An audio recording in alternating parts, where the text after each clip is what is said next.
Well, we'll continue our discussion on the VBS scandal with our panel of experts. Robert, if I may come to you. Looking at not only VBS, but going back to your Steinhoffs, your ESCOMs, is there something that these scandals are telling us? Perhaps a great deal of even, undue power that auditors and accountants have?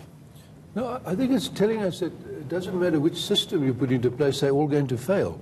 Unless you have people who have got sufficient integrity to uphold the systems. I mean, if you just take what's happened in VBS. But surely we're not going to shrug our shoulders and say, it is what it is. No, I think we've got to try and work out how we can get these systems to work. I mean, if you're a director, you get a set of financial statements. These statements were falsified. So you're sitting there and you're looking at the statements, but they're all wrong. So you can't put your trust in it. You then have a risk committee. You have an audit committee. You have 2 independent directors from the PIC. I mean, it's hard to think of what other systems you can put into place, and none of them worked. You have returns which are given to the Reserve Bank, and the Reserve Bank now monitors these returns very carefully. In some cases, these returns are 200 pages of information. Those are all falsified. How do you run a system when you can trust nothing that's been given to you? As I say, we have a unique thing that's happened here. Luyanda, I mean, henceforth, why should I believe anything that you give me in the form of a financial statement or report? Look, I think we cannot just take one case or a few cases. It's not one case. No, or a few cases. There's right? quite a handful. No, definitely. Because when you look at this and think about what could be going on out there in smaller companies and places. Look, even in bigger companies, right? I think the biggest thing is that, the level of trust that we place in terms of the kind of people that we're bringing in there, it's less about technical ability and understanding your statements and identifying people with value and integrity.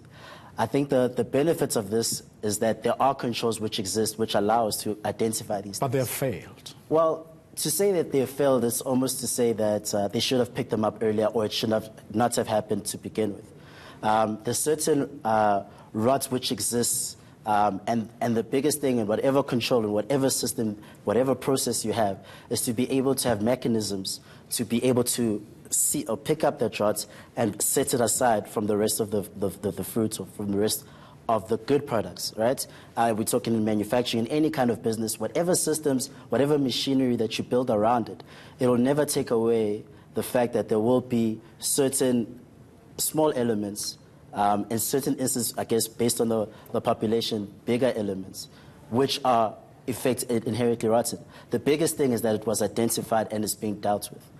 Quick closing words, 10 seconds. To make it work, people must be held accountable. So let us see, in this case, that people get prosecuted and the money which is misappropriated is recovered.